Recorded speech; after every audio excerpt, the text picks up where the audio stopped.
बायको काय झालं? लग्नाचा वाढदिवस झाला आज. मला वाटतं 4 दिवस झालं. 21 तारखे झाला. चार चार 4 दिवस झालं तरी बायको तशीच फुगलेली आहे, कारण साडी आणली नाही म्हणून.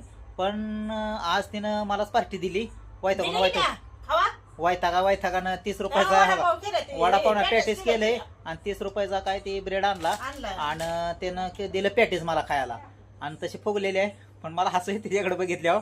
का पण मी हाताला अडीत आहे? लाड नाही येत, पण साडी मी घेणारच आहे तुला. तुझं तर झालं असेल का असं, पण बायकोचा बर्थडे झाला नवऱ्याने गिफ्ट दिली नाही. अगं घेऊ त्याला काय, त्याच दिवशी काय? घ्यावं असं काय नाही. उलट एक काय ते सर प्राइज असते. मला काय एवढं कळत नाही इंग्लिश येतं मध्ये, का बायको म्हणायचं? म्हणायला सुद्धा येत नाही मला ती. पण ती एक असं अचानक गिफ्ट दिल्यावर कसं असतं, ह्या आता मराठीमध्ये अचानक गिफ्ट दिल्यावर माणसाला विषय वेगळा वाटतो. म्हणून ते आता आपण वेगळं बघू बघू, देणार. आता मी पण अचानक गिफ्ट अशी साडी देतो की बोलाच कामच नाही. किंमत विचारायची ना, किंमत तेवढी मला विचारायची नाही.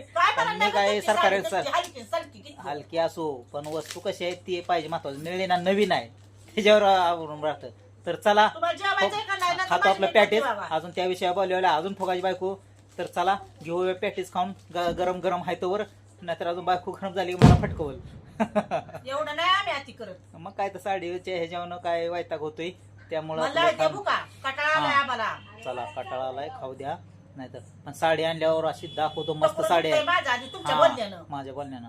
त्यामुळे असं जबरदस्त साडी आणून देतो. पण आता वेळ आहे, एवढा काय मला पगार नाही. पण थोडं थोडं राहू द्या साडी तुमची गिफ्ट तुम्हाला. देतोच. दिलं पाहिजे काय आठवड्याभरात तरी. हा देऊ का नको? बघा तुमच्या मनानं. आहे का वैतागलेली आहे, त्यामुळे काय बोलायला नाही. चल ठेवतो बाबा.